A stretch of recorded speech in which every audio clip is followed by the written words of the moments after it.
Pookie, say hello. Say hello to the world. Say hello to the world. Look at the little bean toes. Show the world your bean toes. Show the world your little beans. Do they look dirty? Are your little bean toes dirty? Do you need a little bean toe trim? Do you need a trim of your toenails? Your toenails are very sharp, Pookie. Who remembers this little kitten just 9 months ago? All right, all right. Okay.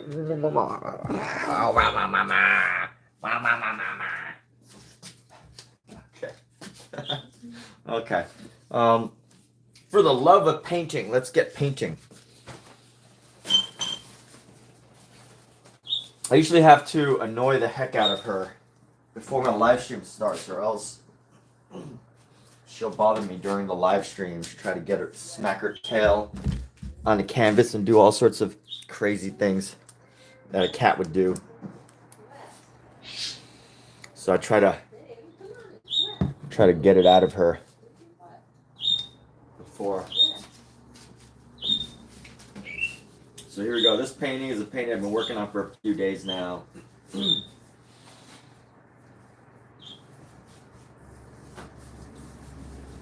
Might even start another painting.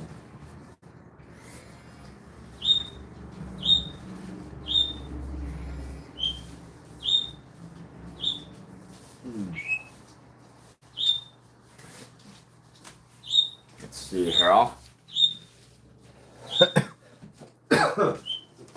I'm gonna open the doors to get some fresh air.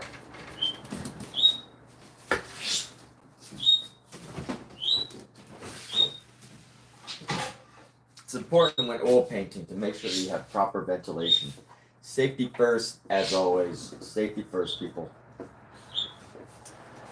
It's not that oil paints are toxic or whatever, or chemically bad as far as the scent, but it is true that some of the stuff that you have to use to thin thin the paint can cause issues. But also at the same time, oil paint can smell a little bit, not a lot, but a little bit, just enough to make you not, you know, make you feel like you should probably open the doors and windows. Part of the reason why I use gloves. You know, I like to use gloves. Because lots of oils, not only are oils like grease, you know, oily, and they're tough to get off your hands, but also because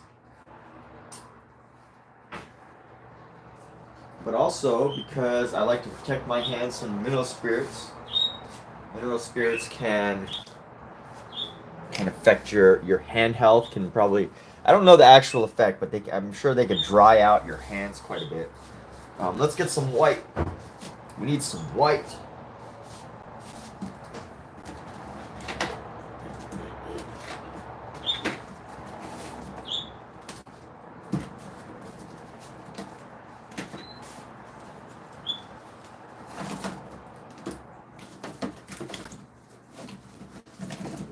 That's yellow ochre. Let's grab both. We got our yellow ochre, that's fine. We're gonna pull out some white. We got our Gamblin Artist's White. Gamblin Artist Titanium White.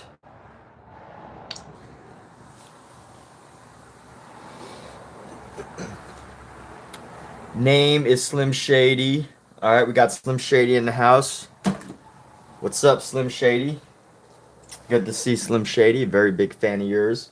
Hopefully, you will commission me for one of your paintings one day, and we can do business together, Slim Shady.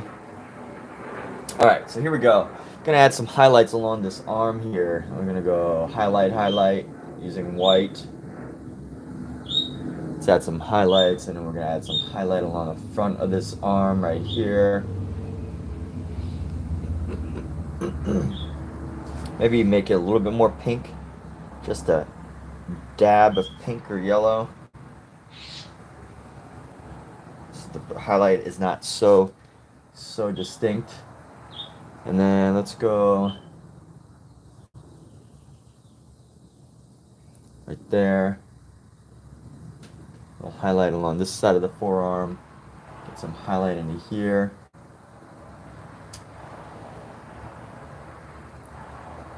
I could probably spend forever on this arm. Forever and a day. And here we go. So, top of the fingers here. Get the double finger. And then we're going to have the extra long top of the finger here. And right now, just adding little hints of like highlight, because eventually I'm going to go over this arm again with a different shades, different values of color, and then make it all work out. Sour Patch, what's up, Sour Patch? This is not an original picture. Silly theft. Thank you. Thank you for letting people know that this is not an original picture. Yes, I am a copyist. I am copying this image from a reference. You can name the reference. If you can name the reference, you get a prize. You get a prize. That prize is just simply knowing that this is a reference, that you are more informed than everybody else. That is a nice little prize, to feel informed, to be an informed person. Just being an informed person is a great thing in general. So here we go. But I see a variety of people here. How long did this take? So this has taken probably about 12 hours so far, I would say. Only about 12 hours, not too long.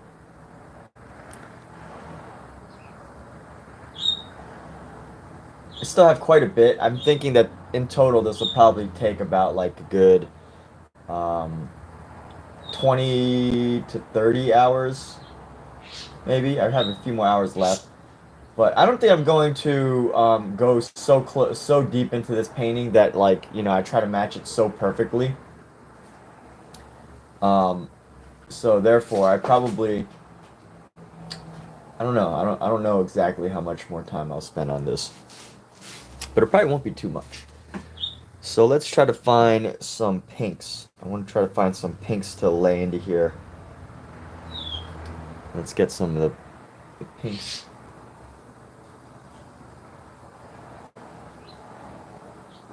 And then some blending into this area, these areas, just to create like a soft transition here.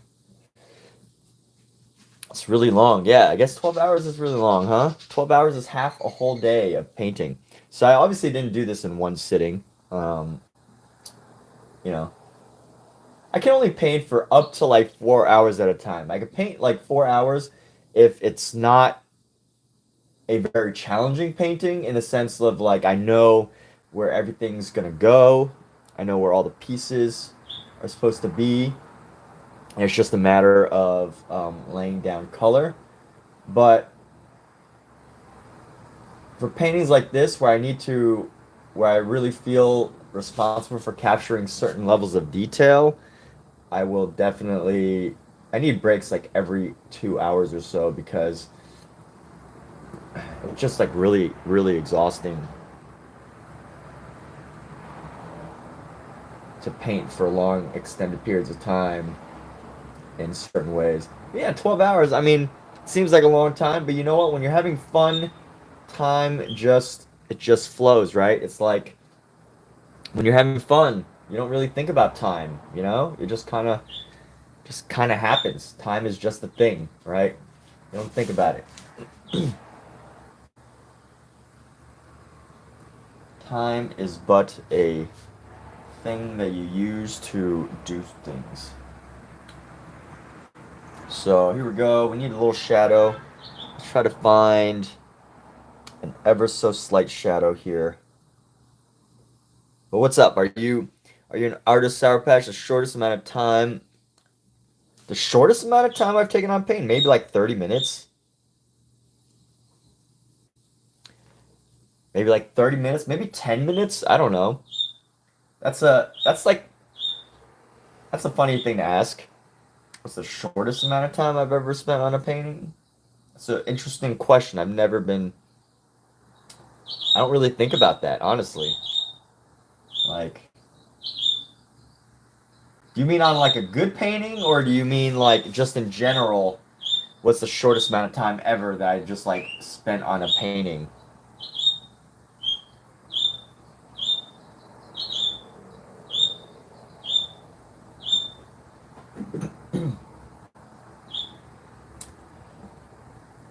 And then let's see, we can bring that in. That's good. This is good. I think this is okay.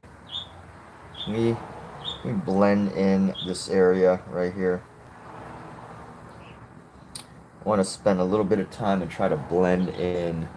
So right here, give this a little bit of a highlight around this side of the leg. And then give the knee some color, like right here.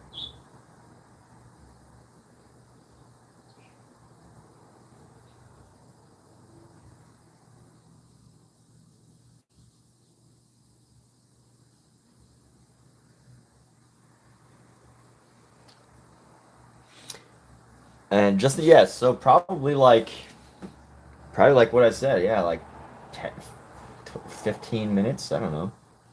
Like I do like abstract stuff too. You're like, I do abstract stuff too. So some of that stuff, you can do it really quickly. You don't need to spend a century doing. And honestly, there's a lot of work that you could just get AI to do. I tried to do, so I got AI to make a version of this for me. And I gotta say, it was decent. Now that, like they can't quite capture the same type of visual effect. They can't, AI can't create the same effect as like a human painting, but it can still make a nice image. It can still make a nice photo. Not gonna lie. I'm not gonna pretend like AI is not can't do its thing. So my reference, by the way, I'm not using my AI as the reference. I'm actually using a photo of the original um, painting as my reference, but I did want to see what AI would come up with based on my description, and it was pretty dang good. But I still think it goes to show that you need a good idea, you need a good reference, you need good way to explain. You need to know how to explain things to AI. You need to know how to, tell AI to give you what you want.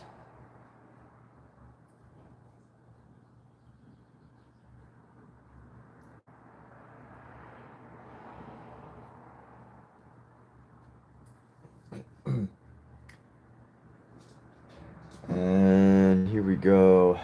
We'll come around, and then let's come into here a little bit, reduce the shadow of some of these outlines. These outlines are a little rough.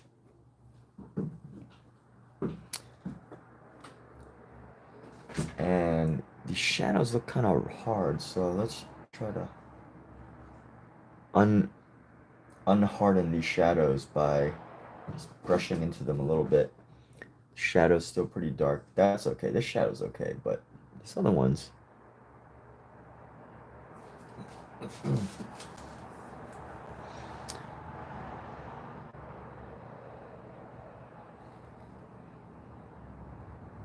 Let's see, we're gonna come down here.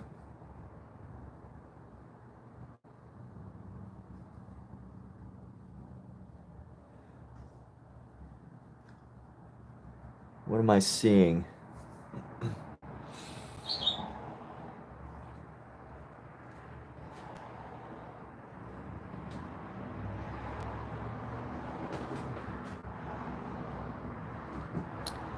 What I'm seeing with this calf is I think this like outline is just so strong, and I'm wondering how I can make it feel more natural.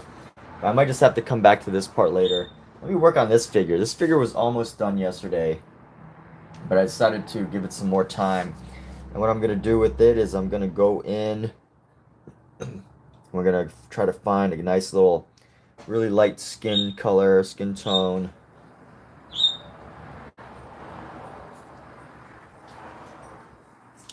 And let's go like this. So right along the front of the chest here is a little bit. And then we're going to come around, and this is the shoulder. Top of the shoulder.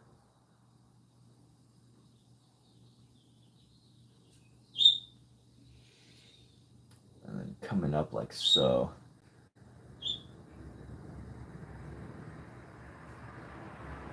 Honestly, painting a lot of times is really just like constant. Your uncle paints, as long as he's done with 20 hours. Wow. Hey, 20 hours is a long time. And here's the thing. You know, some people are so good at painting, they know exactly what they want to paint, and they sketch it down precisely. You know, time doesn't necessarily equate to anything. In fact, someone who takes a longer time to do something, in general, doesn't necessarily mean that they're doing a better job or whatever. Because for me, the reason why this has taken me so long is because I did everything totally from with a brush. So I'm just gonna share. I don't know how familiar you are with painting. I'm just gonna share a quick lesson here. So the way that a professional, and I consider myself professional, but there's a standard way of doing it. And when I say standard, I mean just like, you know, a common way that's taught is you would draw out. I would have drawn this out perfectly. Like maybe I would have copied it from the screen and then traced it and then laid it on here so that it is perfect. All the lines that I need to make are already there. And then from there, I just need to know how to perfectly lay in the paint. But for me, I've done so many adjustments because this was painted. You know, you can see over here, I made this area too long, so I painted over that. I've adjusted his leg size quite a few times. A lot of these figures I've modified a lot. So I've made a lot of modifications. And, you know, someone spending 20 hours but painting everything, knowing exactly where things are supposed to go, what they're going to paint, is different than someone like me spending 12 hours because I need to constantly fix and adjust. So, you know, until things are just right, until I feel like things are just right, at least. But yeah, there's, you know, a couple different ways to paint, but this is just my preferred way.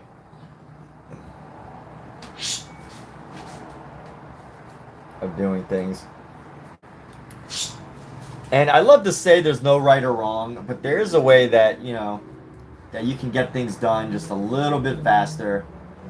Because I'm constantly modifying, constantly adjusting when, you know, if I had painted this the normally accepted way, you know, I wouldn't be adjusting as much. I might still make a few adjustments, I might still make a few repairs, but in general, like, you know, I would have had everything pretty much laid out and perfect.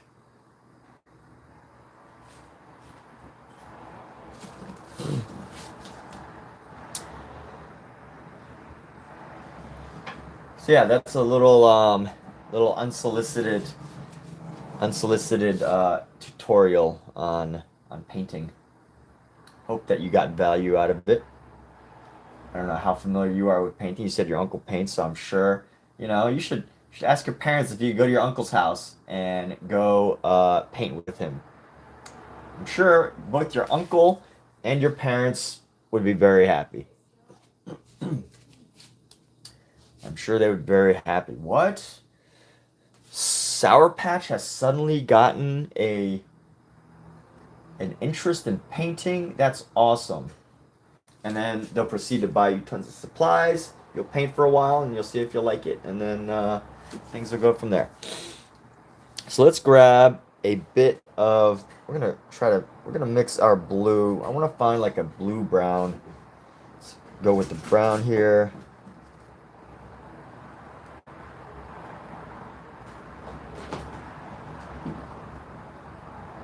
Trying to find just the right shadow color. Maybe get our ochre.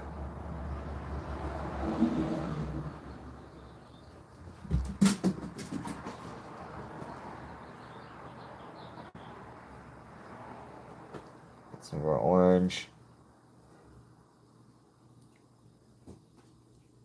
Trying to find just the right shadow color for this area. See, it almost looks kind of green, but all right, we can work with this.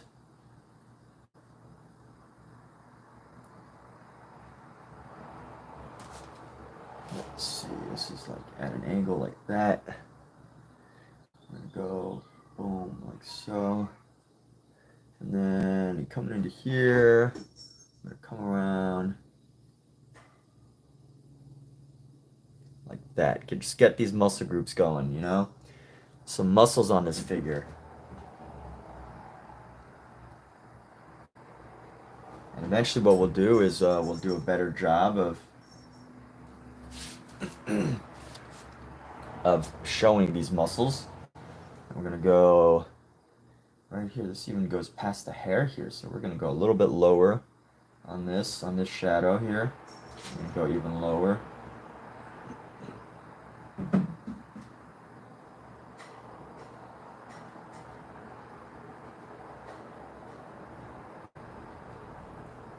And let's find this shadow again.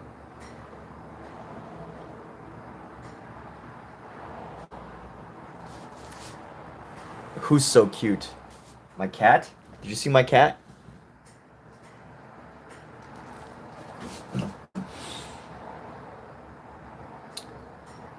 Did you see my cat? Or are you talking about one of these figures that I'm painting? And here we go. We're going to come down like this. But hope you're doing fantastic. What's going on? It is Saturday, Sunday. It is a wonderful, beautiful Sunday. Wonderful time to live right now. The weather's still cool in Los Angeles. There's still no, it's still not cold here, which is fantastic. I love it when, we get to keep some of our nice weather for an extra couple of months. I like this shade of shadow that we've got, so we're just going to keep working with this shade. And let's see if we can... We need to bring this up.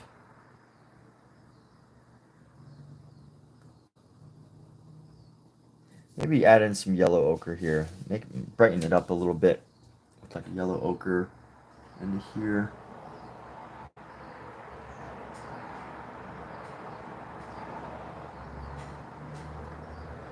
And let's see, get the really nice subtle colors.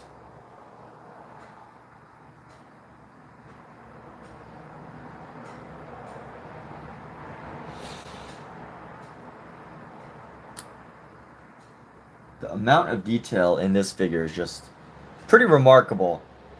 I feel like Michelangelo must have been extra inspired by this figure for some reason. Maybe it was the model or whatever, but there's a lot of extra detail placed into this figure compared to the other ones. Particularly, musculature. And let me see how I can maneuver this. What's up, Pookie? What's up, Scout?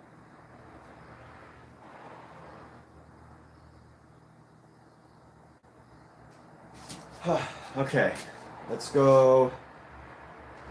I'm gonna get a thin brush here. And what do we gotta do? We got to tighten up this area. I want to tighten up this figure. So I want to clean out some of the spaces here. Let's go with a nice dark gray. I'll go with a grade yellow. Grade green. Let's see if I can find a grade green. Let's grab this. Grab some of the yellow. Mix it in with our gray. I want to find something really dark green here. And that's going to help us. We need to establish this color right into here. Right around where his neck is. So let's see. We're going to come in with this.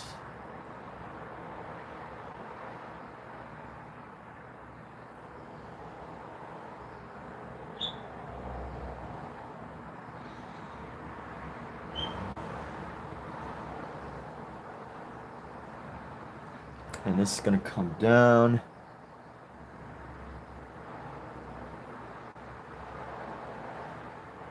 Create a nice smooth transition around his body here.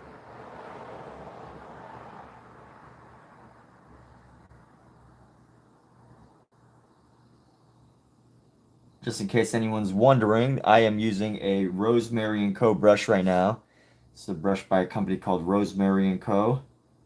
Very well known, amazing brush company. They make really great brushes. The only problem that I have with them though is that shipping takes forever because they're in the UK and they don't sell on Amazon. So, you know, that could be annoying. But they do make amazing brushes, so because of that, I can get over it.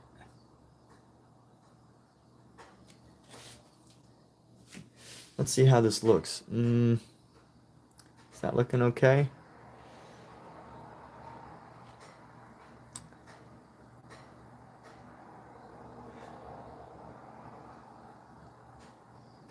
You know what? Let's get another brush. There we go. It's restarting.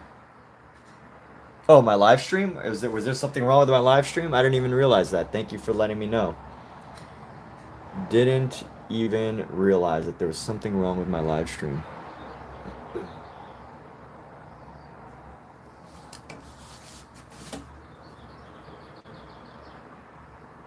But thanks for the info.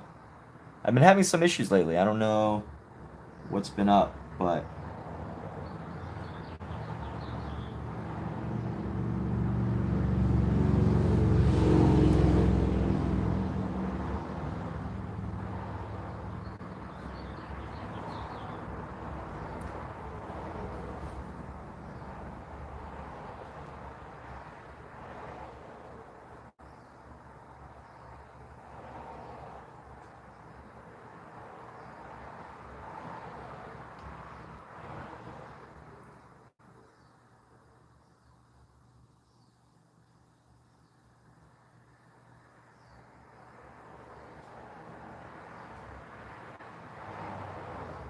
and here we go. We're gonna come right up to there.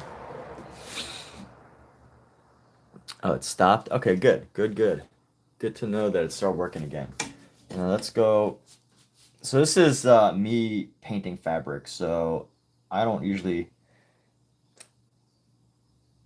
I've only ever really truly sat down to practice drawing fabric. I've never really spent like hours working on learning, studying fabric. So when I have to paint fabric, I'm pretty much winging it, just trusting that what I'm seeing is going to turn out okay. And you know, a lot of times it turns out okay. A lot of times it does. It's the truth. A lot of times it turns out okay, but also a lot of times it does not turn out as good as I intended.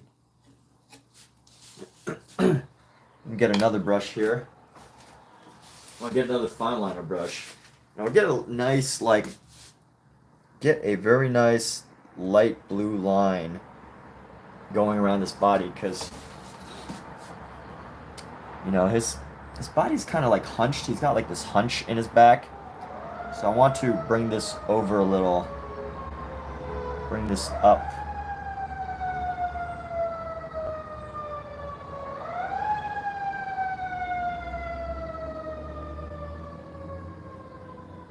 And as I come around like so, I'm gonna bring a little roundness right there. There we go.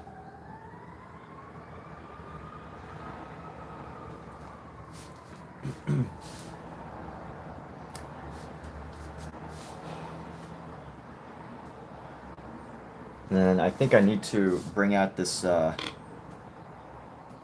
this green a bit further. So let's just use whatever color this I have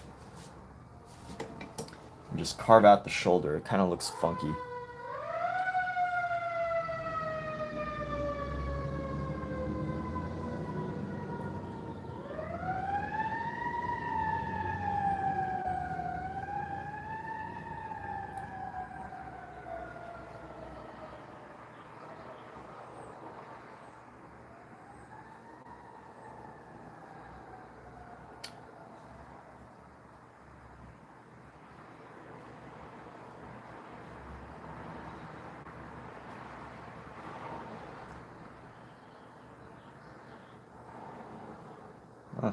Is that better?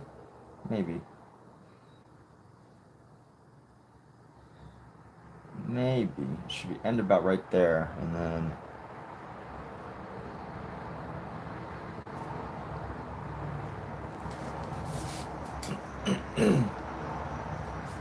This back still looks weird. But I think this is a better place from which to be working compared to the other one, compared to previously. So, you know, we can keep working from there. And let's go. It's gonna just come down and use this and include it as part of our festive cloth.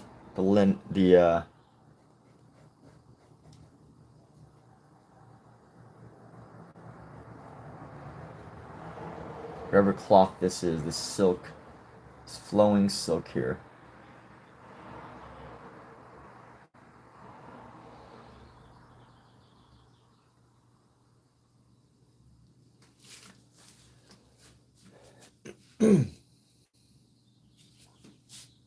And let's see, a little bit of a shadow right here.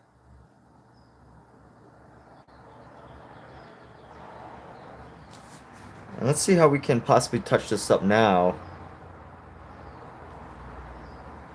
knowing that these colors are still wet.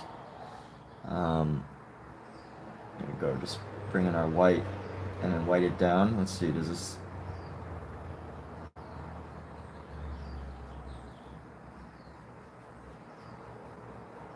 There we go.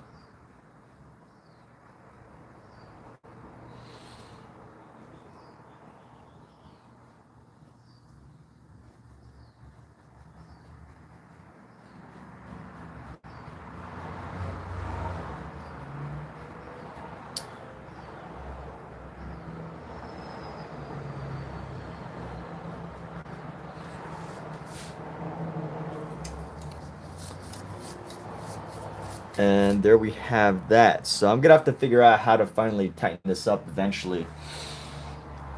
Because what I need to do is I need to make like a little make this look a little bit translucent.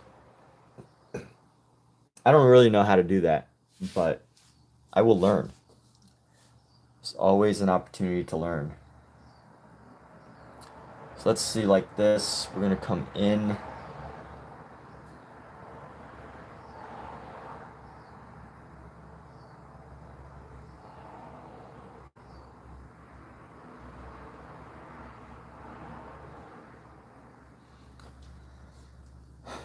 Okay. And we're gonna find this section right here. This looks okay. Let's see how we can tighten up detail on this figure. So let's see, we got this green. I'm gonna go nice shadow from here.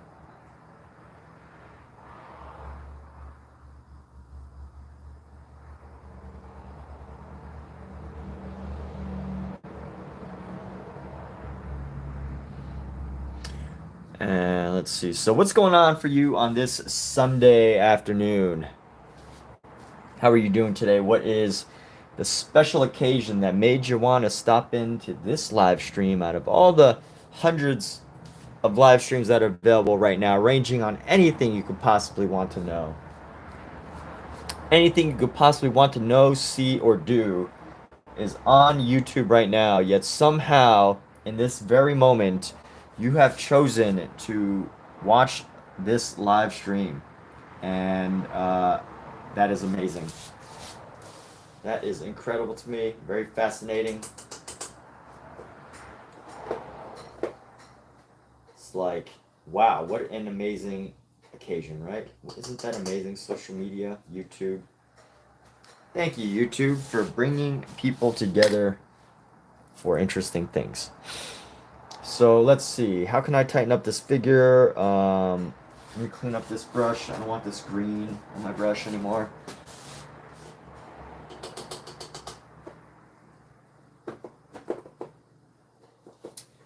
And let's see about this guy. It's got some other colors down here. Probably throw in a little bit of a green Just like hints of green. Yeah, we could do that. We could just do little hints of green, actually. Let's give little hints of green throughout his body. Because it is true, I didn't know this at first. It seemed like the most unusual idea. But it is true that green used to be a very important color.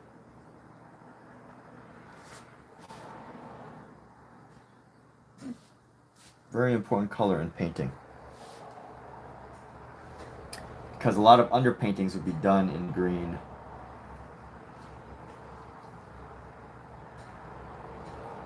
And underpainting is just the painting that, like, you know, sets the foundation for the rest of the painting. So, like, you know, what you can do is you create a painting, just paint the underneath of it all. If I set this painting with like a yellow, you know, that's going to be the foundation, and everything else with the painting is going to have this like foundation of yellow,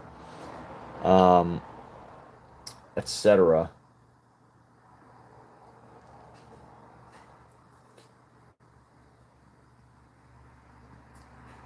So here we go. I'm looking at the shoulder here, and I'm like, okay, this part of the leg can kind of come down a little further.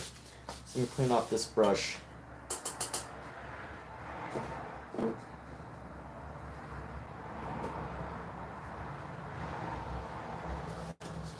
Let me grab. Just wanted to watch someone that's peaceful and nice. Wow. Okay. Well, hey, thank you. This is definitely.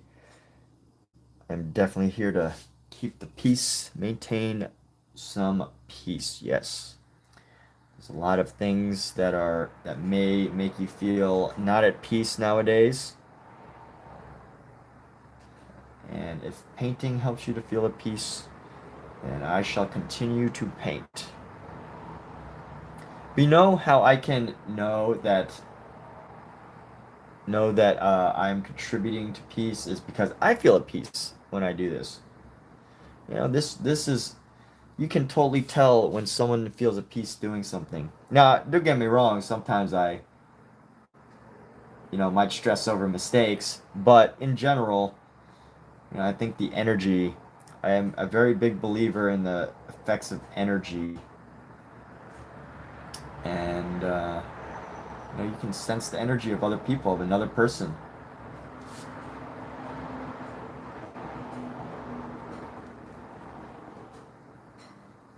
So here we go. Let's see how we're going to do this fabric. Is there a way that I can, like, if only there was an easy way to do fabric. The easy way would just be to, you know, be more specific about where I lay down my colors, but let's see.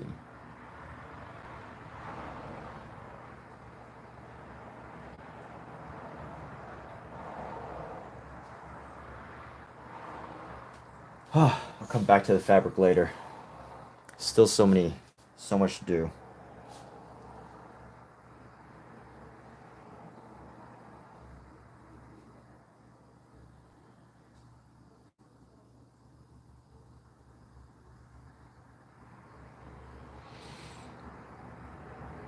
But very glad. Thank you for letting me know that this live stream brings you peace.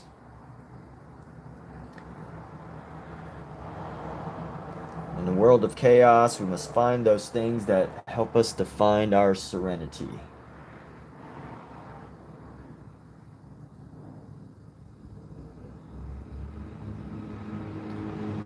And here we go. We're going to come down here.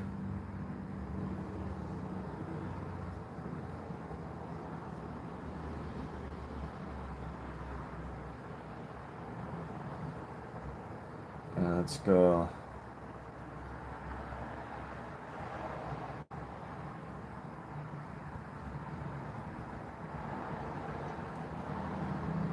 And we're gonna keep going like this.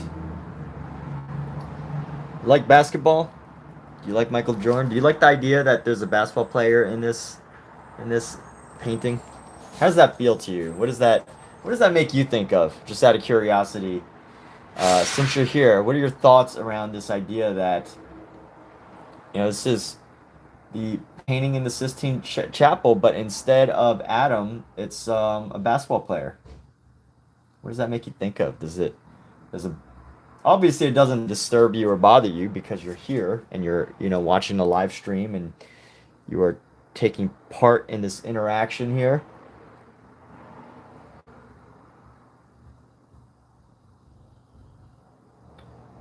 This is probably the most confusing like outfit I've ever seen. The most confusingly painted outfit ever.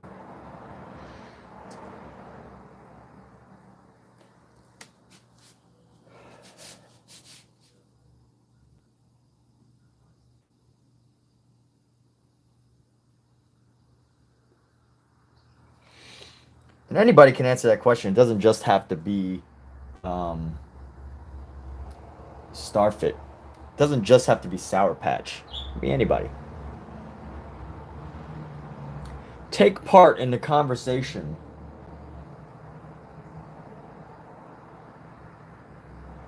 Take part in the conversation. You shall be a part of history.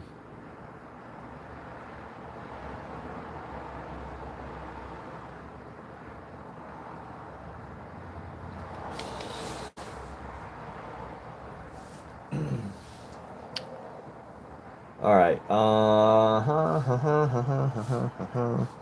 Let's grab our yellow ochre now. I'm gonna go back into this guy and find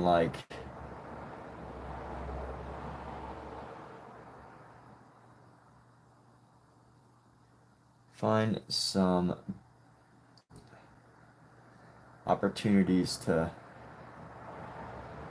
improve him.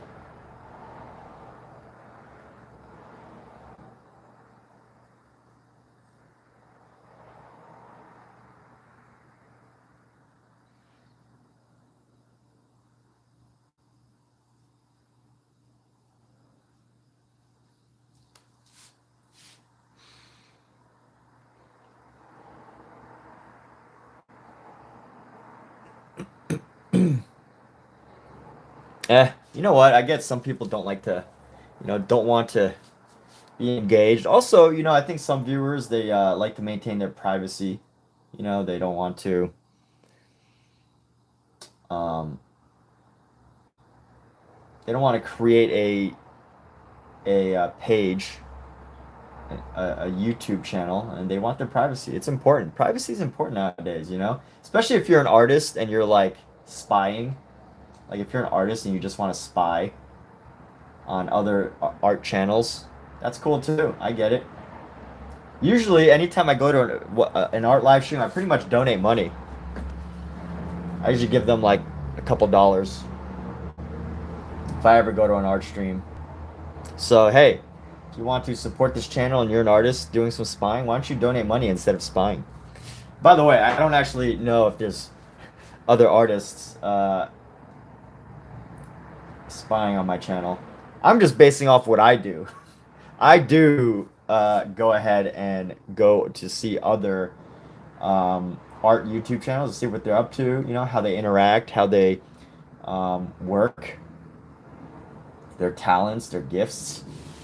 And I learn from them. I learn from other live streamers. And when the opportunity arises, not every YouTube channel is monetized, but if there is a live streamer who has a monetized YouTube channel that does art, I usually tip them. Or I give them a super chat. I give them a super chat. I think it's the right thing to do. Give a super chat, right? Usually. Not always, but usually. I support the arts. It is my giving to the arts. So how do I make this? What do I need to do right here? Gotta lighten this up. There's a lot going on here that I don't fully have a grasp on yet. I still need to add some ochres here. Let me see. I want to reduce the shadow in this section here. I want the shadows, but I just don't want them to be as dark as they've been.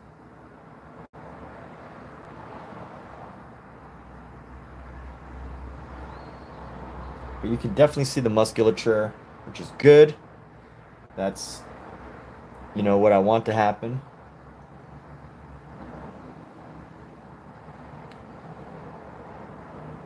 So we're gonna add more yellow ochre. I think our yellow ochre is a good color to start adding in shadows. Come and have a conversation. You are being invited. You are invited to the show to do a live chat, a live conversation.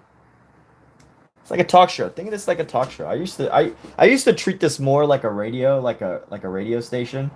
Like, hey there, viewer, welcome, and what's your name and where are you from? By the way, I don't need to know where people are from, but I say that because that's what they do on radio is, you know, they try to find out where your name is and where you're from, and then, you know, then you go on a conversation from there. What's the problem you're having today? What life issues are ailing you that Ask Emmett, Ask Kazakh Creative can possibly help you to solve? What is ailing you? Let's solve problems, right? Who's got a problem to tackle? Who wants to be in a hot seat right now and just complain about their issues? Maybe you're already complaining. You're like, what's this guy talking about? He's supposed to be painting. He talks too much. This guy says too many stupid things. All right. Here we go. We're going to go right up in this arm, into this hair here. I'm going to add a highlight of white. What's this guy rambling about? He's always rambling about something.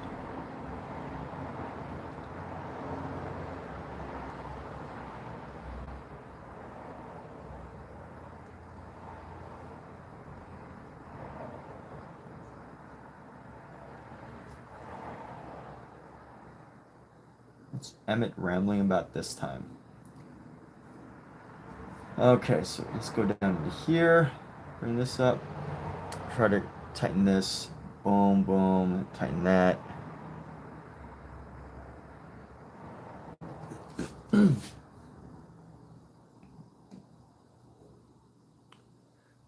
All right, let's come down from the neck. The neck has kind of disappeared here, so we're going to come down from the neck.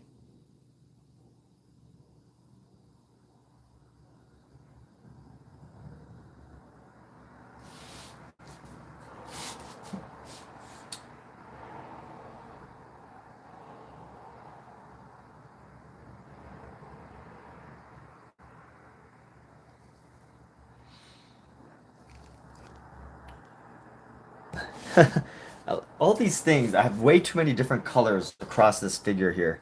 Way too many different colors. Like this is like an orange, which kind of makes it lose its cohesion because, you know, his body's like this pinkish brown, but his like, it's like his butt is like suntanned. So let's see what we can do about that. If I can, you know, maybe change the color of it, make it less red.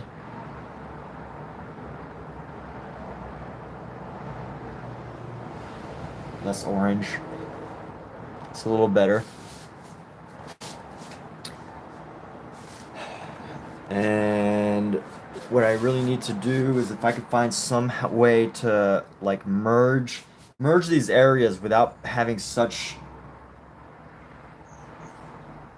like, I need more subtle gradations is I guess the word that I'm looking for. More subtle gradation of transition between the shadows and everything else.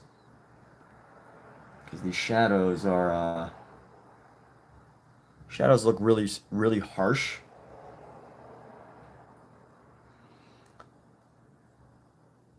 I need a nice like I need a nice color to kind of bring it together. Especially this part. This part kind of looks a little funky.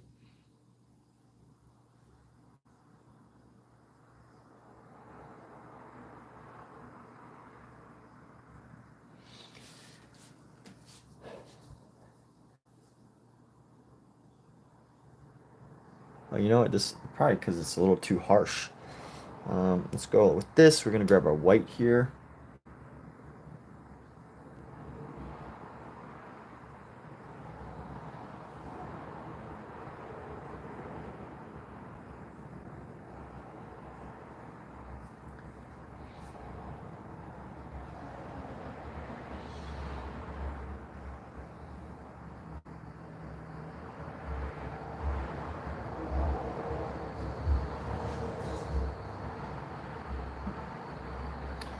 And there we go. Maybe blend in a little bit around here. And let's see, this.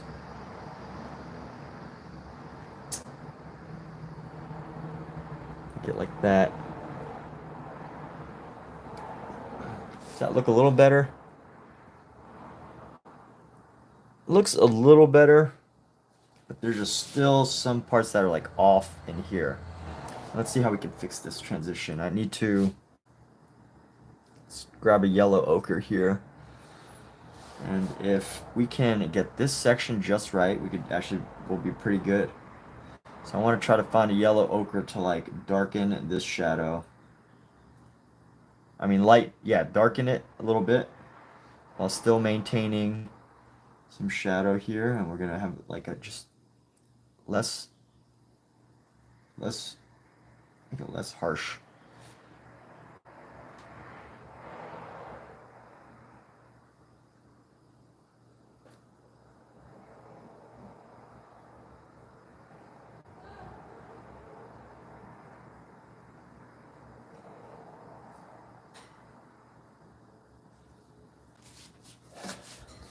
Did that help? That back still looks horrible.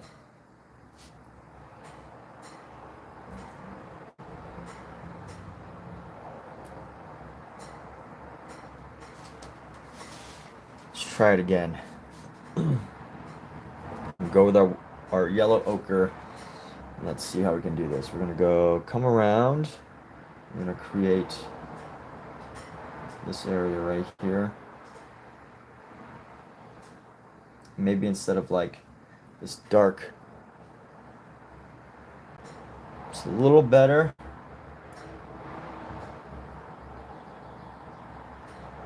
This piece is coming out a little too far. Let's see if we can push that back in. We're gonna grab our green, this dark green that we came up with. This back looks a little bit too like too far out.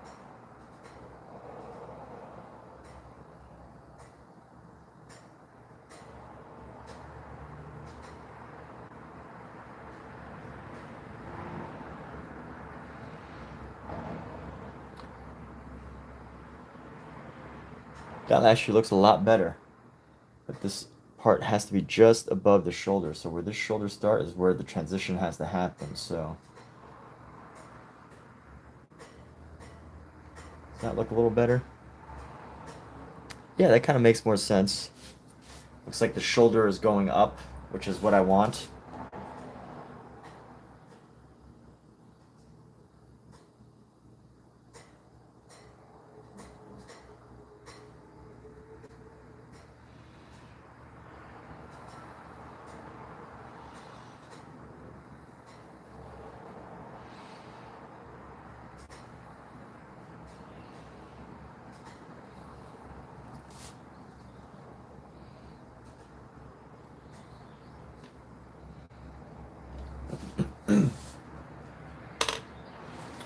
And then let's just tighten this up. Let's see what we can do.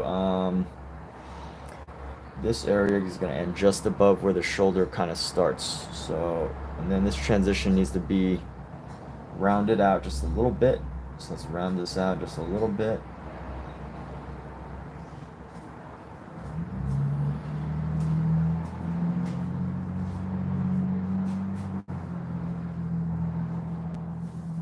I'll see, he still looks a little deformed, but you know, over time we'll be able to modify this. Let's see. As long as it looks,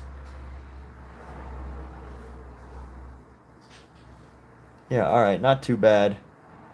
Well, it can be better, but we're just gonna keep working this. Now that we've got this figure as far as his basic shape goes.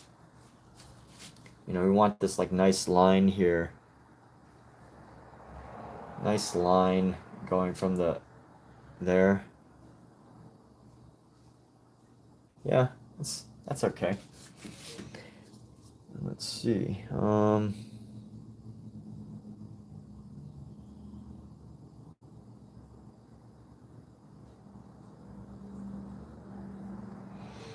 Let's go into here.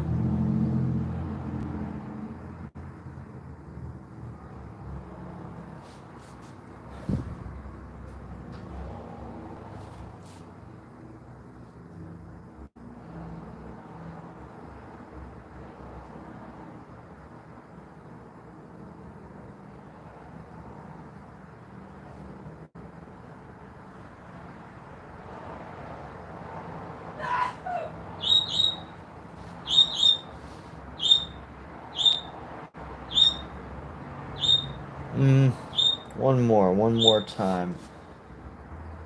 Covering this up with our green.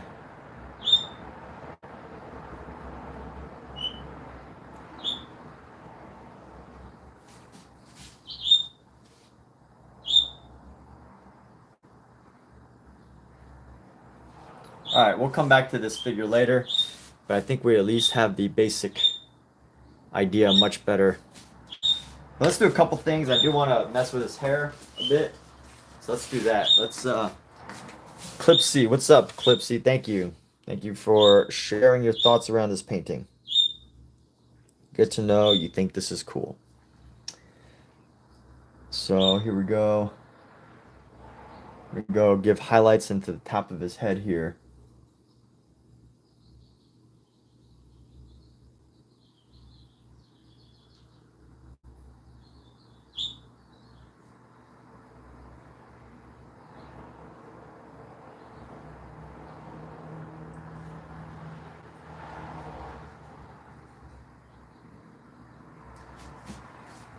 And those of you that are here, thank you for being here.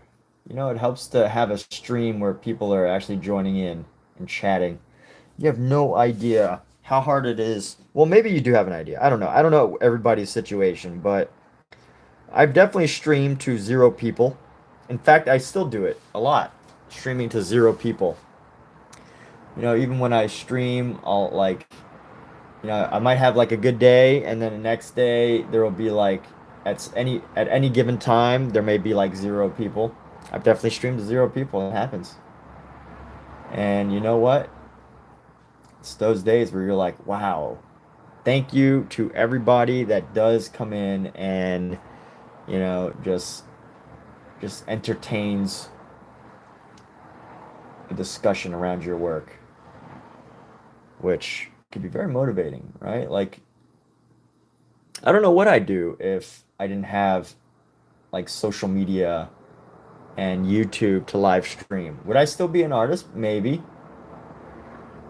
But I also think that, you know, the fact that social media allows you to build a business, because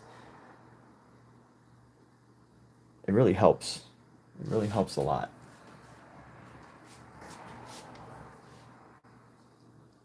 To build a creative brand, a creative business. It's very helpful. Excuse me. I don't know if anybody heard that, but if you did, excuse me. If you didn't, don't worry about it.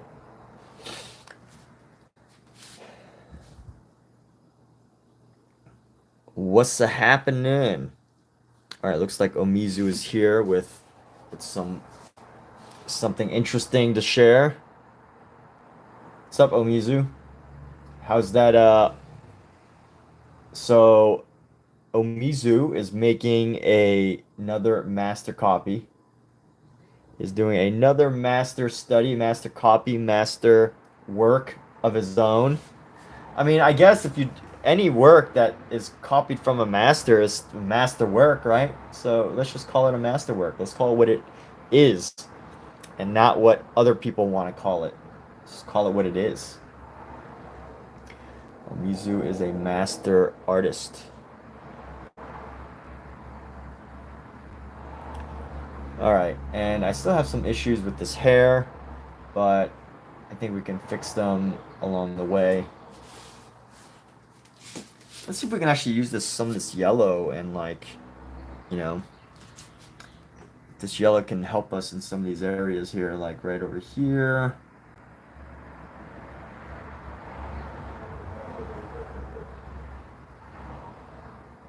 Yeah, you know, I think this yellow can do something.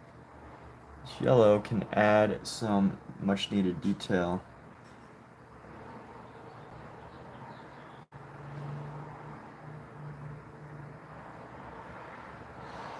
Let's go, we're gonna go bring down our yellow.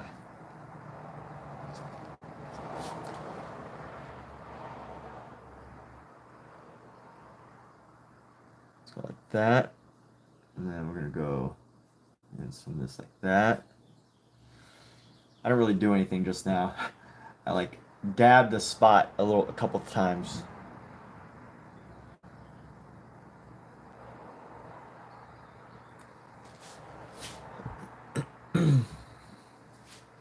This shoulder is somewhat bothering me.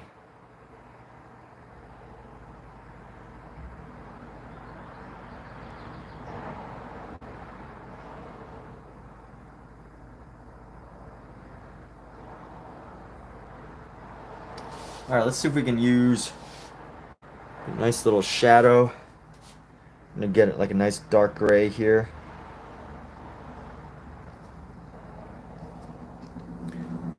And go around the arm. Go right into here. Boom.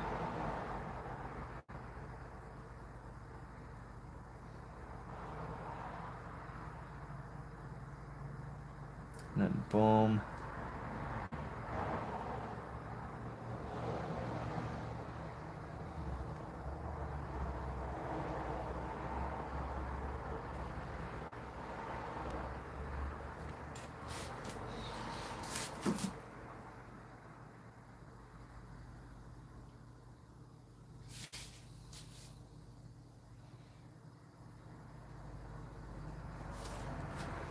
And maybe we could reduce the size of this a little bit. Right here, I'm gonna go boom.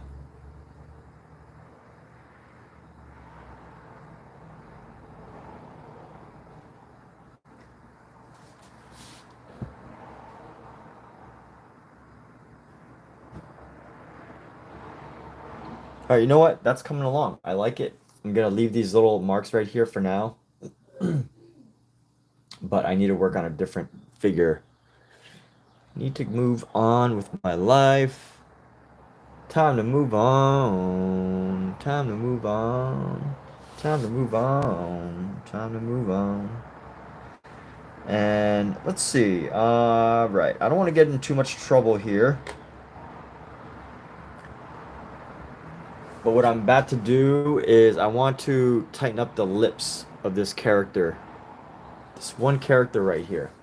I want to tighten up his lips. That's going to require some finesse brushwork.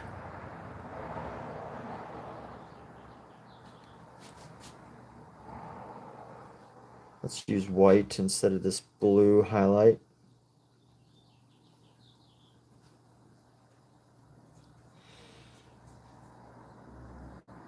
Get our yellow ochre. Get a yellow ochre highlight here. Let's see, right there. This should be a good highlight. And just adding this tiniest little bit of detail right into this section.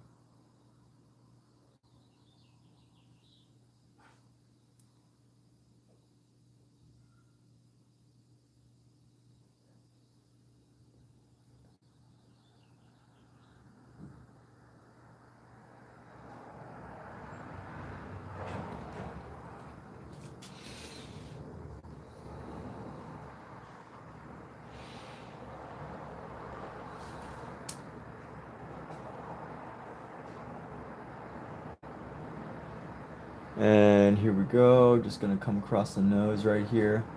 Bam. And then we're gonna go and grab the white of the eyes. So like this. Grab the white of the eyes, just extra, do the extra whitening of this eye.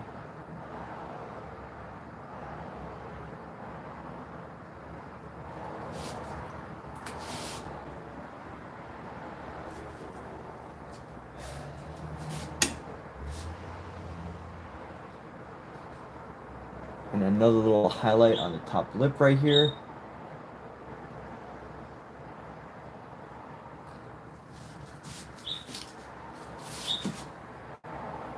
And let's see about transitioning this cheek to have less of a, you know what, let me do something real quick.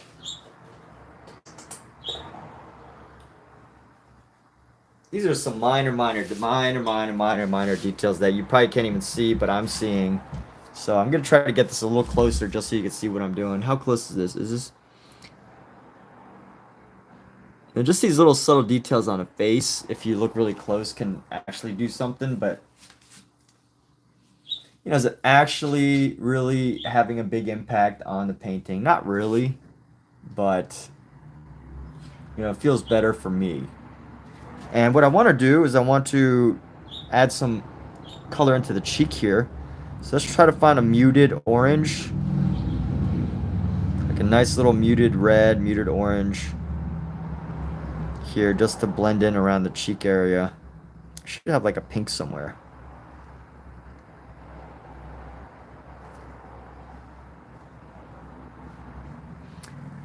And, you know, instead of giving him like a 5 o'clock shadow, you know, he's got these cute little baby cheeks.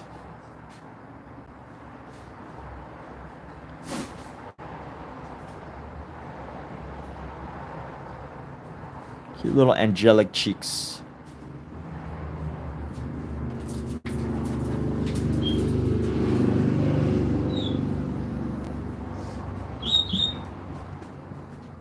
Want something to eat? I'm just gonna pick up something before I go to the airport. Are you asking me or what? Yeah. No, just pick up Bonnie. Don't worry about me. Oh, okay. Well, I'm gonna go get something to eat. Well, I mean, if you're coming back anyway, but if you're just gonna go eat and then pick up Bonnie, just go pick up Bonnie. No. Because I don't need to leave for the airport for an hour.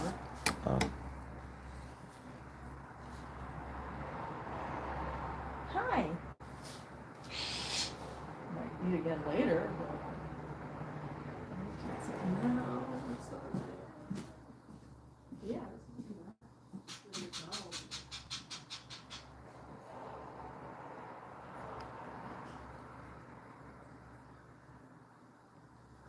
That's a little better. Let's see. Yeah, it's subtle, but I think it does something. Did it do anything? I hope so. I hope it did something. If it didn't do anything, then, you know, did it matter? Does my life matter if this didn't do anything? Does any of it matter? I'm gonna touch up everybody's hair last, but what I gotta do now is I gotta do this guy, this figure. It's a very interesting figure. I'm gonna use a bigger brush for him. Let's see, we're gonna go.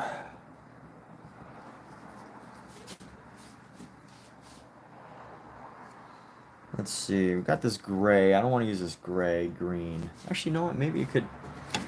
It's just like it's got all these little, really interesting shadows throughout his body. Let's see. We can add a highlight along the top of his head here.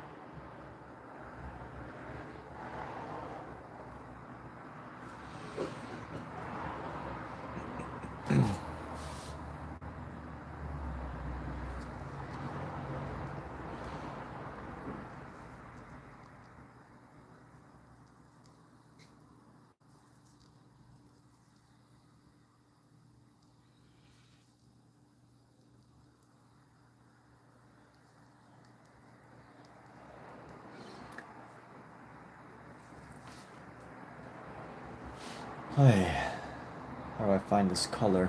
Coming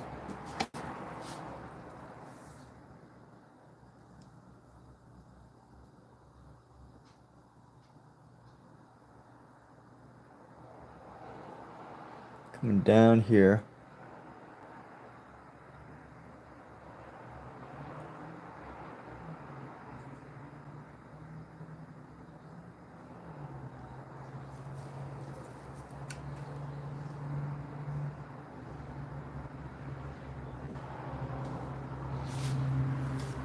Let's add a little this highlight to the tip of the nose right here.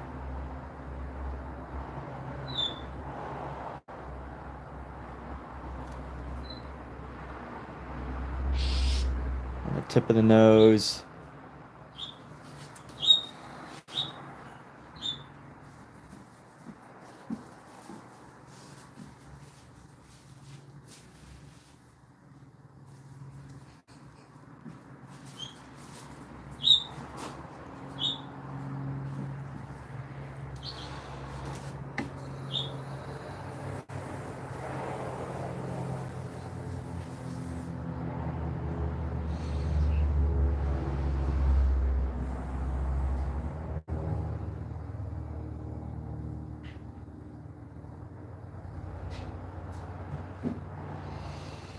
Let's see if I can do that with these.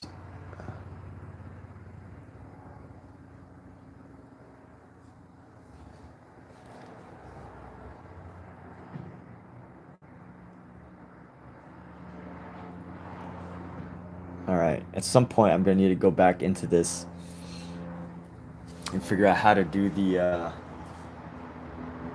just need to update these cheeks a little better. I don't have the precise way of doing it yet.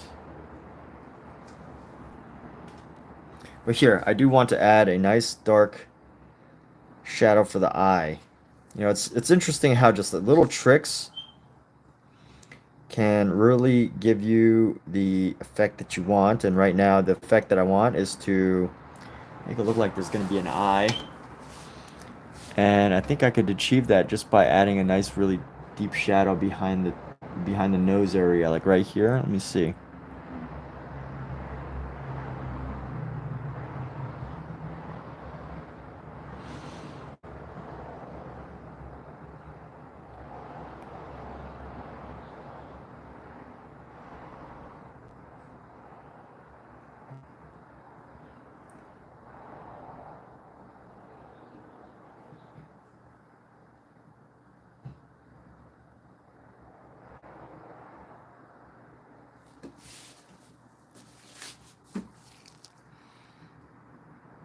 Yeah, that kind of does it a little bit.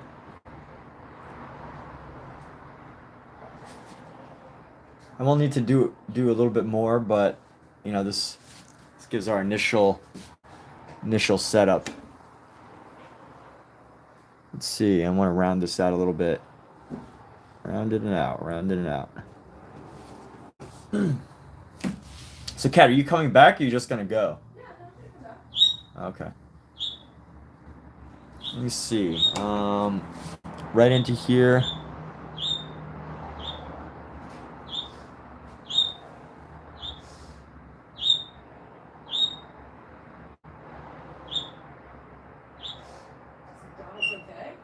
Yeah. Huh?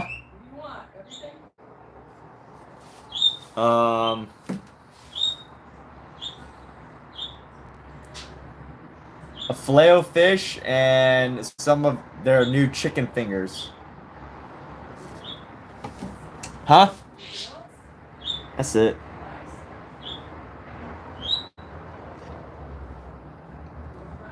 I mean, why don't you just get like one large fries?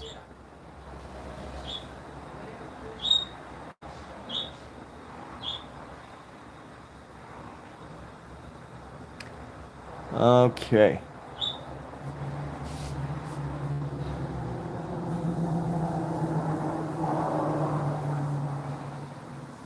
Looking pretty nice. Thank you, thank you.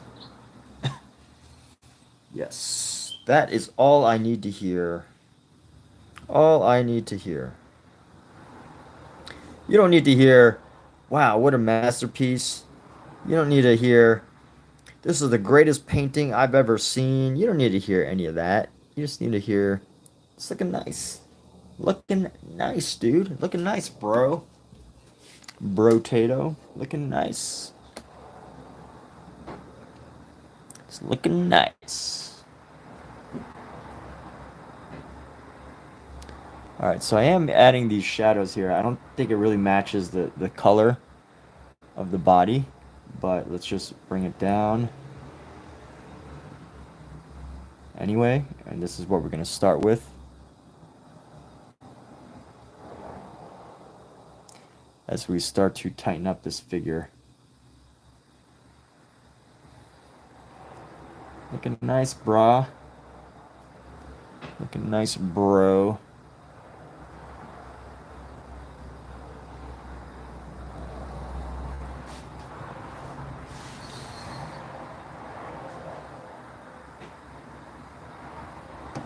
And we can actually add some of this into the ear area. Let's add a nice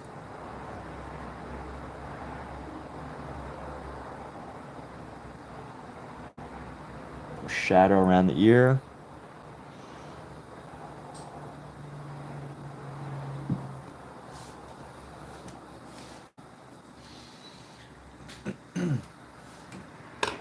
I think what we could do now is if I take one of my brushes. Let's go. Alright, see you in a bit.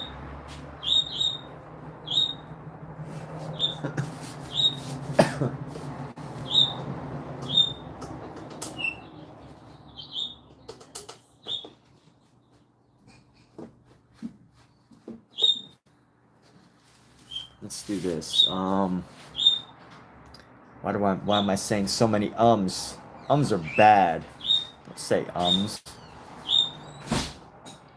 Ums are bad, people. Alright.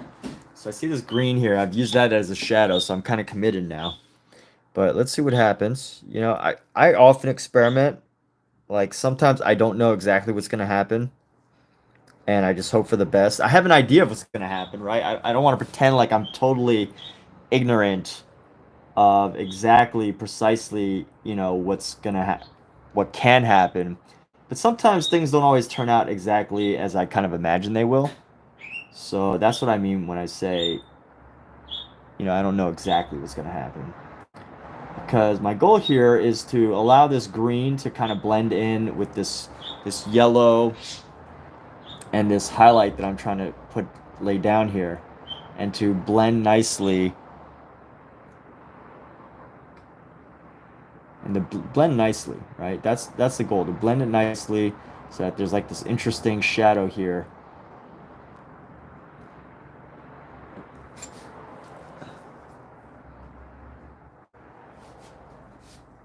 Sometimes the colors don't always turn out exactly how you want them.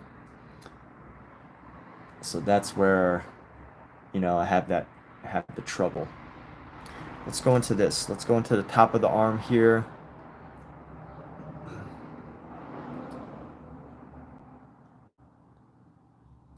You know what? This face needs a little bit of shadow, so let's bring in our brown ochre. We're going to bring in our brown and our ochre. And some more brown. And then a little bit more ochre. Try to find just the right shade. Oh, let's see. So let's do a little test dab. Okay, a little bit too dark. So we're going to brighten it up with a little bit more yellow ochre. And hopefully that this... Okay. That's okay.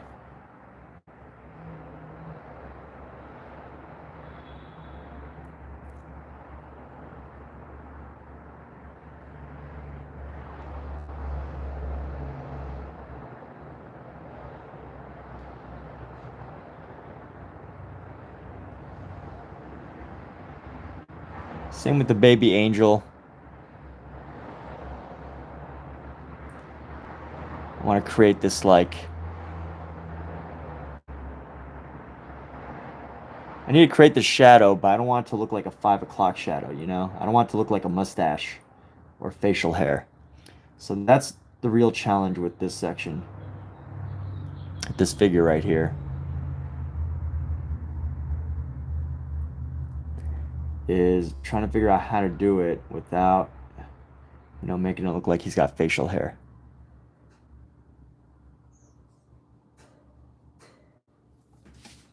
This figure might be one of the easiest challenging ones.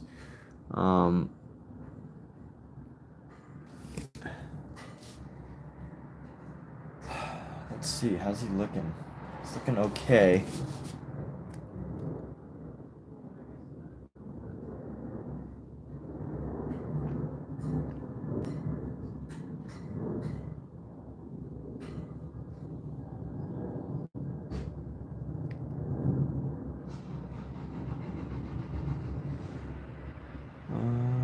Come around.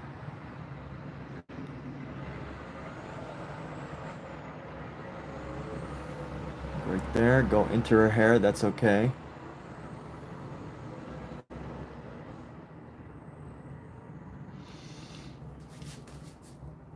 And now what can we do? Let's see, what do we do, what do we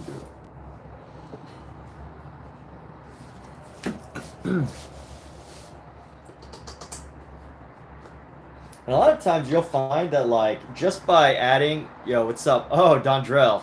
Ah, Dondrell likes the detail, thank you. Let's see. It's like mac and cheese. Mac and cheese. Yes. I should just be a professional mac and cheese painter. Sour Patch, what's up? It's new sheriff in town, the good, bad, and the ugly theme song. Sour Patch is new and in town. Welcome, Sour Patch. Welcome back. Welcome back, Mr. Sour Patch. Sour Patch is back. The patch is back. You know what's funny? I heard I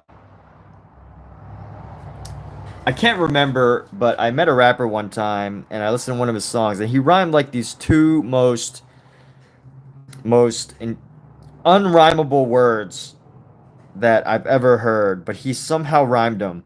And it's going to sound unbelievable when I say that. I don't remember the exact words. There was something like trouble and like incredible. Or like, not even incredible. It was like another word that doesn't even rhyme with trouble. It was like a word that was like defense or something. And somehow it sounded like the way that he wrote the song, it just sounded like it rhymed. And I thought it was the greatest rhyme I've ever heard in my entire life. Because there were two words that don't actually rhyme, but they sounded like they did just by the way he spoke it. And I don't know if anyone's ever had that experience before. Maybe I sound crazy. Maybe I sound idiotic to say that someone can rhyme two words that don't actually rhyme. But the way he did it, I swear he did it. And anyway, if only I could remember that person and the song, but either way, we can always, you know, if I ever find it again. But here, adding some highlight to the hair here, giving him some nice bright golden locks. Let's add a couple of these locks also into this character. She needs some locks. Nice golden locks.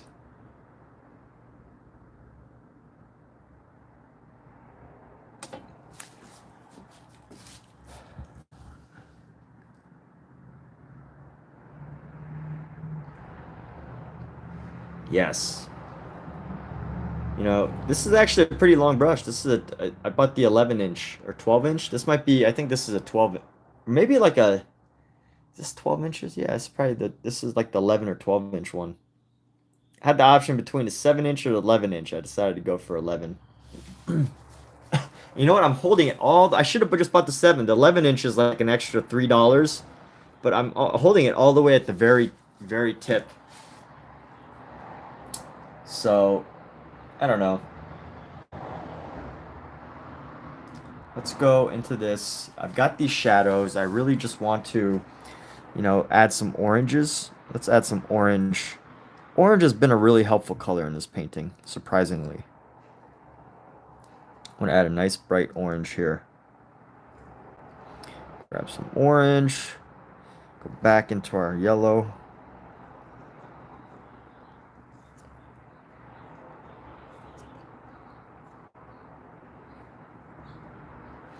Go back to our orange.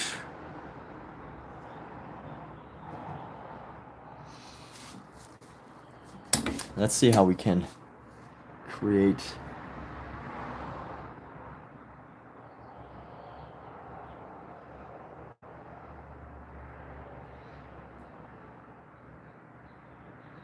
You making fun of my brushes, Omizu?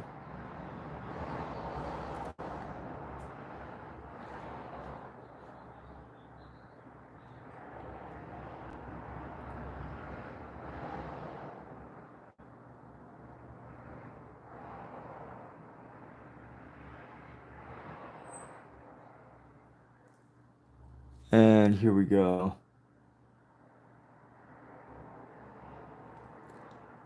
I want to reduce the darkness of these lines here.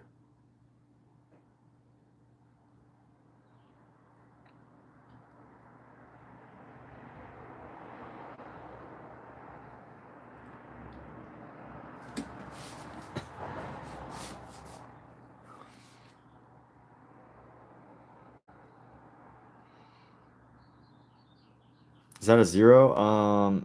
This is a 0. Hey, you nailed it. This is a 0.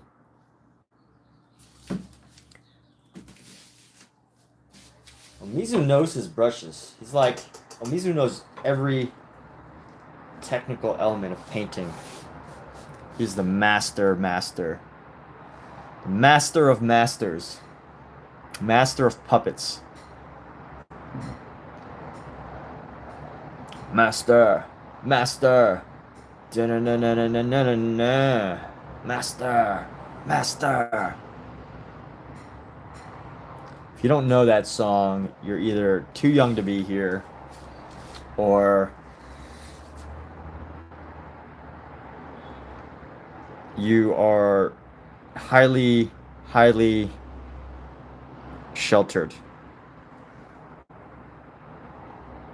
from anything and everything. Master. Da-na-na-na-na-na-na-na. That's what I say when I don't know lyrics. I just like make up sounds. I think everyone does that. That's a normal thing, right? Very normal. I'm a very normal person, you know. Nothing I do is weird or unusual.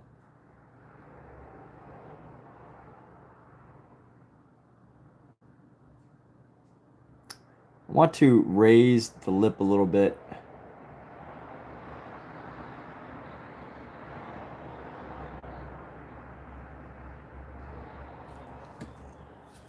So I'm covering the mouth a bit.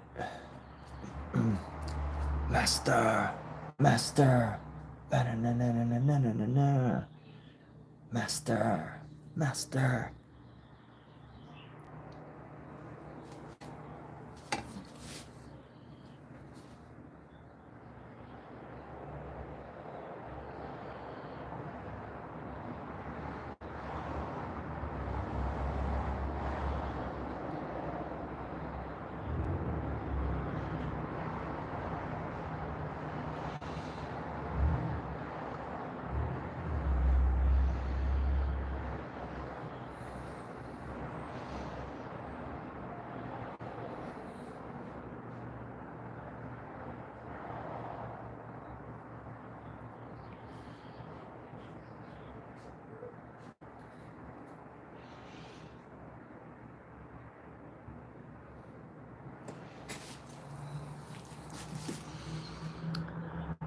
I like where some of those highlights are at, but let me go into the body. This body is going to be the end.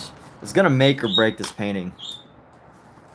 So I'm going to move this away. Y'all get the point, right? You don't need me to brag more about my painting, about my painting prowess. You don't need me to brag. You can see what I'm doing. So here we go. Let's go. I need to go into this section with just the tiniest The tiniest, not the tiniest brush. You know, surprisingly, I'm not using the tiniest brush. This one is a 1, an Utrecht 1, an interlocked Utrecht 1. I just need to go into here and like find these little subtle gradations, these subtle little highlight gradations.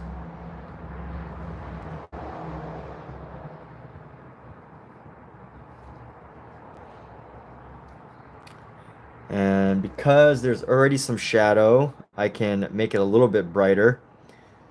And just knowing, you know, knowing that the oil paint's going to be wet. So like some people paint and they lay down the exact color, exact shade where it's going to be. I usually paint, you know, knowing that the paint is wet. And basically like, look, I already know that this is this color, right? It's like a darker brown, call it whatever you want to call it.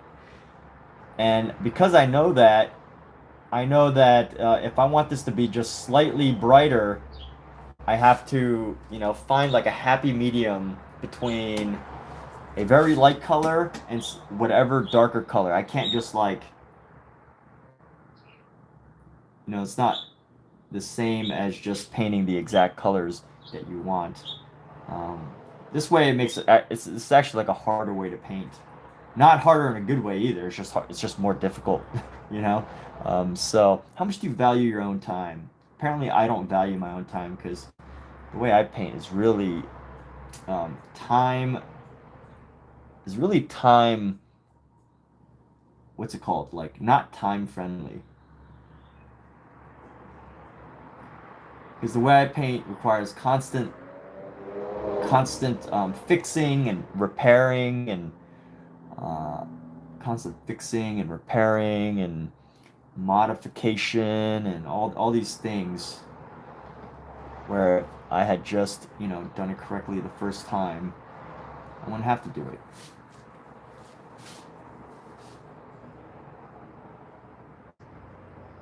But that's how you know I'm not rich, because they say rich people value their own time, but apparently I do not.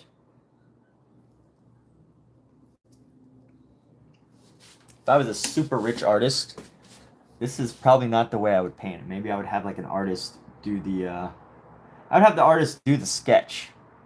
And then I would be like, hey, I would have an assistant. I would have an assistant be like, yo, I need you to trace the Sistine Chapel painting. And I need you to put that tracing perfectly onto a canvas for me. And then I'm going to paint it on live stream and pretend like I did everything. And give you absolutely no credit, Mr. Assistant. Or Mrs. Assistant. I'm kidding, by the way, people. I would always give someone credit who deserves it. Pretty much always. Pretty much always. I failed that a couple times, but for the most part, you know, I give credit. Like if you ever look at my Instagram, you'll know for sure. You know, I always share my references, my sources, my ideas. And you know what? Even like if an artist has like randomly, like a random artist shared something that inspired me in some way, I try to find a way to incorporate that into one of my posts. Most people don't do that, right? Most people love to imagine that they came up with something brilliant, and they don't want to tell you where they got it from, because then you'll think that they're copycats. But yeah, especially there's two colors meet. It's where color wheel comes in handy. I'm right there. Yes, good old color wheel. I should use it more often, huh? More often than not, I should use it. I do have one right next to me. Highly recommend this tool for anyone watching that feels they need it. This is fantastic. I feel like I need it. But Pocket Color Wheel, Guide to Mixing Color. If you go blue and you add yellow, you get green. If you go blue-green and you add yellow, you get green. If you add green and you add yellow, you get yellow, or more yellow-green. If you add yellow-green and you add yellow, you get a little bit of a yellower yellow-green. If you add yellow and you add yellow, you get yellow. If you add yellow to yellow-orange, you get a more yellow-orange. This backside's also cool too. because it tells you what the complementary colors are. So if you do like, if you see where it says complementary, so blue-green, the complement to that would be red-orange. If you go green, the complement to that is red. Or if you want to do split complementary, right? If you're trying to split complementary, you have red, then you could do yellow-green and blue-green. You got the triad, the tetrad, whatever. I haven't figured out what these squares mean. Like what this square, like this is pointing at, I guess, violet. And then if I use violet, red, orange, yellow, and blue, green, somehow. Like, I don't get how this is a tetrad. Oh, tetrad means 4. I'm thinking triad, but tetrad. So these are different types of tetrads, I guess. But I don't understand how this tetrad is like a square and this tetrad is a rectangle. I should probably look. Oh, yeah. Using a combination of 4 colors on the wheel that are 2 sets of complements. Oh, I see. Blue and orange with red and green. So let's see. Let's see. Blue and orange with red and green. Let's move the tetrad wheel. I just learned something new today. This is why you should use a color wheel.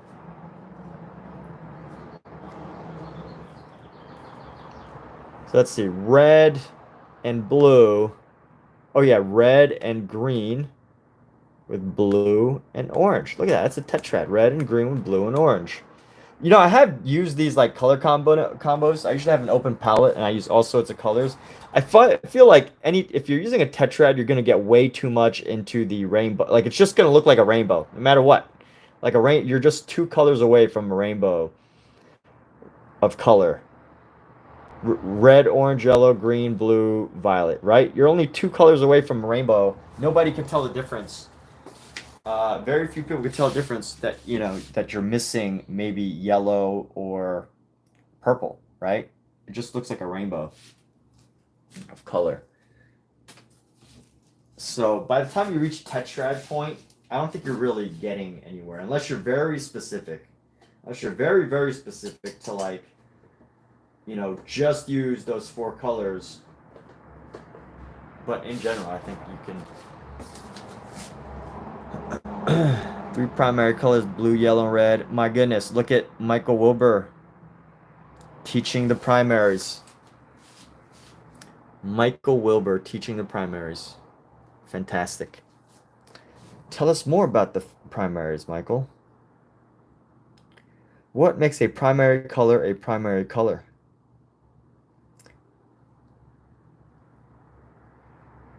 That's a pop quiz. I'm not going to answer that. I know the answer, but do you know the answer? Do you know the answer without asking Alexa? That is the question. Do you know the answer to that? So I just put down some shadow on my brush, but I don't exactly know where the shadow's going to go. Maybe like right here. Okay, let's go right into the face here. Go right here into the face. Then we're going to come down into the neck again. Oh yeah, I want this to come around.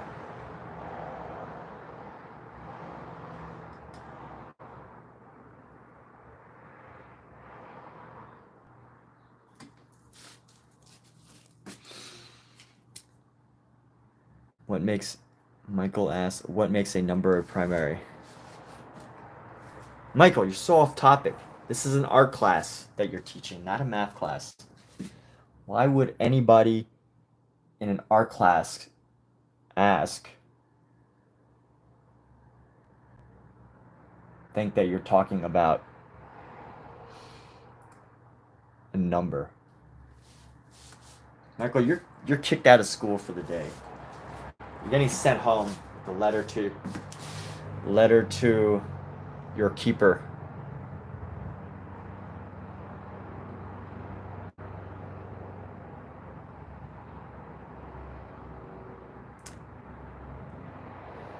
Letter to your keeper.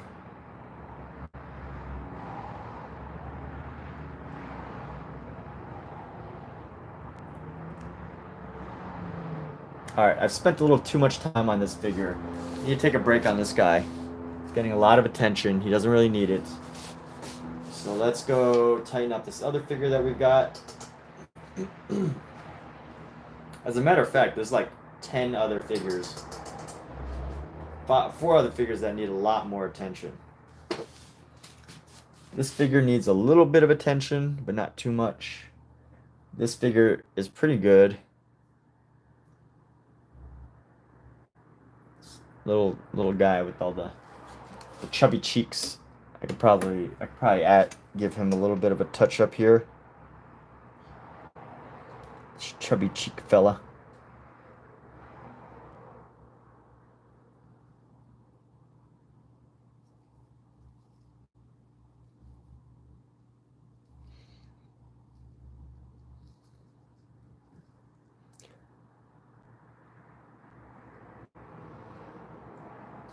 Question for a question.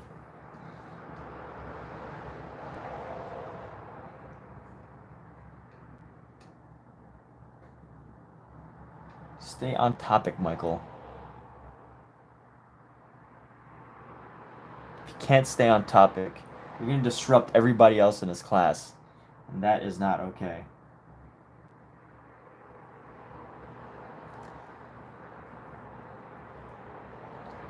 It's not okay.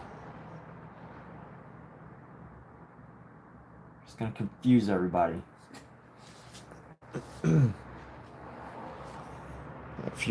If everybody else is confused, that just makes my job harder.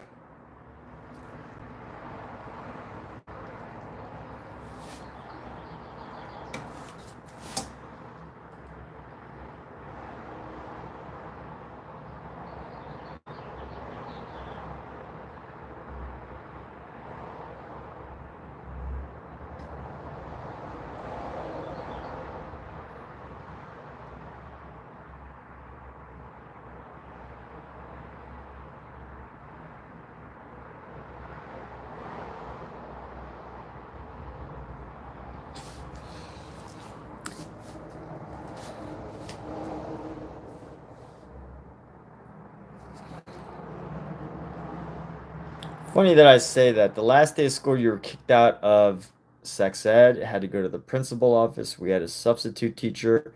He wanted to talk about cars and said, "No, this is sex ed." Principal said, "Go home and have a wonderful summer."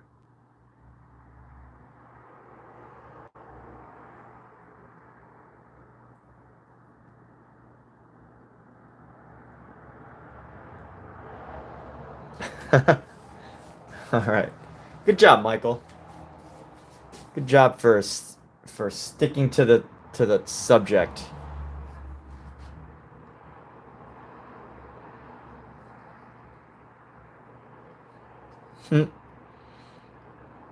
Sticking to the subject.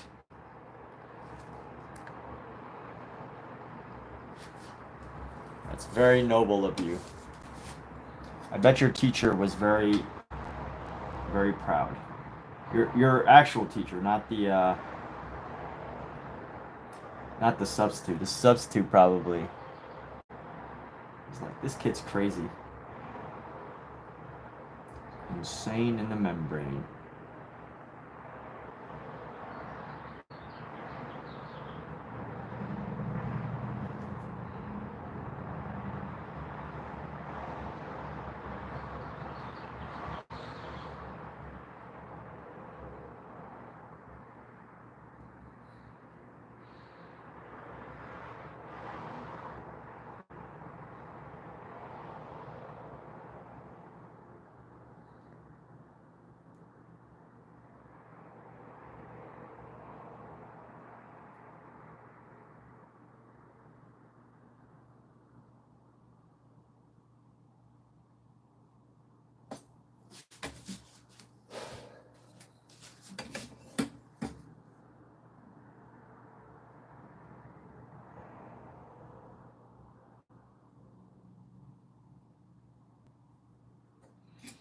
All right. This chubby little face. What did Michael say this time? I mean, you had to...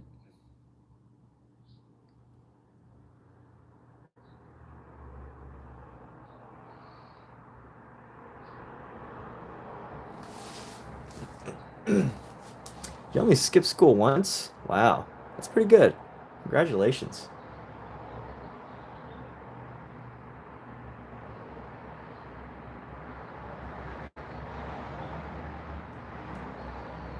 Congratulations. You were like a saint.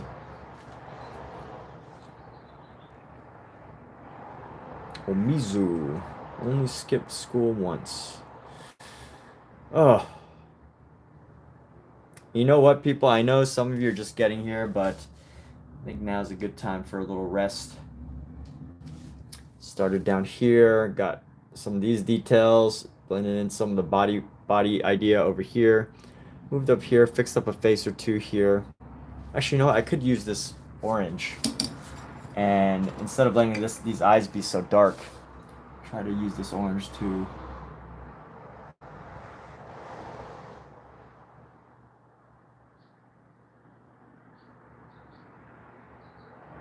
do a little bit of a glaze-ish. A little bit of a glaze, because otherwise this dark area becomes too dark. And if I can just reduce it just a little bit,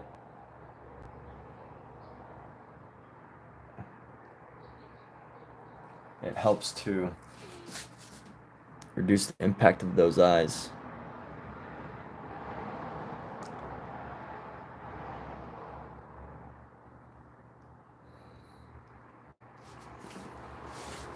Yeah, I didn't really skip school either. I might have. Can't remember. Try not to be a bad influence, so I'm just going to say I can't remember. Whether I did once or twice or more. I think admitting to it doesn't contribute positively to conversation right now. Especially, you know, we're adults here and we don't know of the ages of all the other people here. We're supposed to be good influences. It's supposed to be about painting. Michael, go to the office. You're being a bad influence on your peers.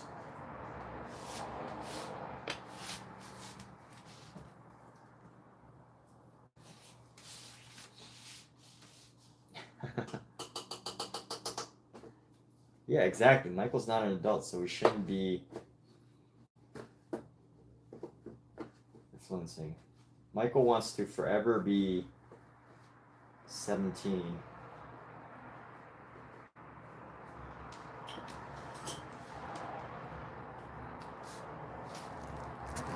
I feel cool holding this ruler, so usually when I'm painting, I have this ruler on my shoulder, just in case I ever need it. It's great. Look at all the blood on this. This has gone through many, many battles. Look at all that blood. The blood of cadmium. The blood of a cadmium ore.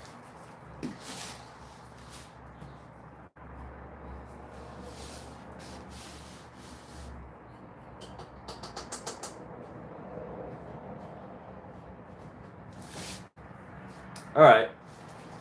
Well, now's the time for a break. We're gonna wrap up our supplies and put some stuff on hold here. We'll come back to painting in maybe a couple of hours. I don't know exactly how many hours. Just maybe not later today. But hey, everybody that is here, glad that you're here. You know, this is excitement. This is fun. Because if you weren't here, I would just be a crazy guy talking to myself on camera. But the simple act of somebody being present in this live stream means that I'm not crazy, means that I'm not insane. Like, isn't that interesting? How only if there's no one to observe this. It's like, does a bear poop in the woods, right? Does a bear poop in the woods?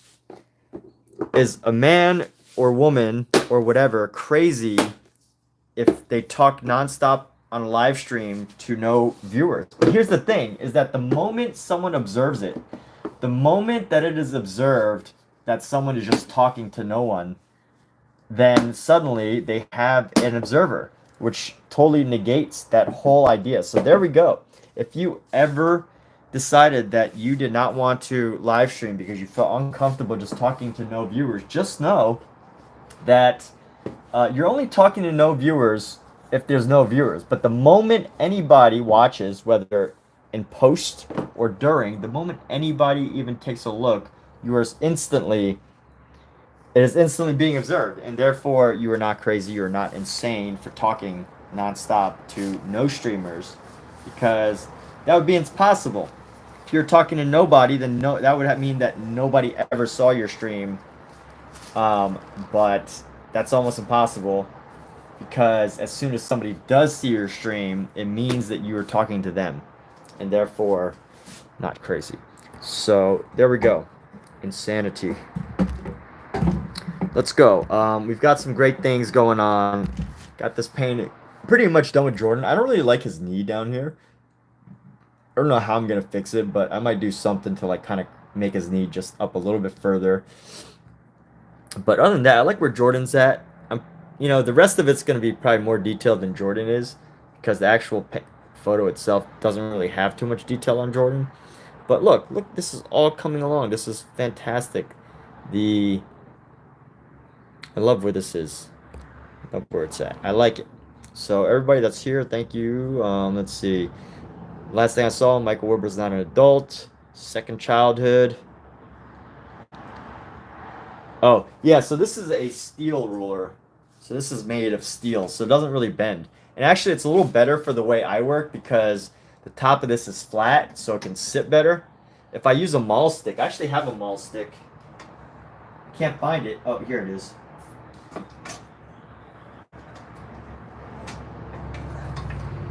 I actually do have a maul stick, but this maul stick's round and it always slides around and like slips. So my ruler's a little bit better, but I could see my maul stick being better if I was painting differently.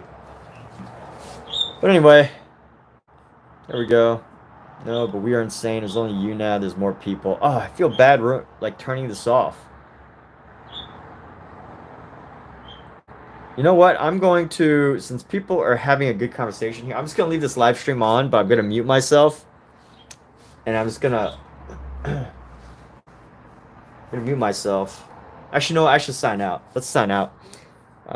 Everybody, we'll be back in a little bit. Look forward to seeing you all back. Be sure to like, share, subscribe, tell your friends, tell your family, and tell the world. Okay, take care. Goodbye.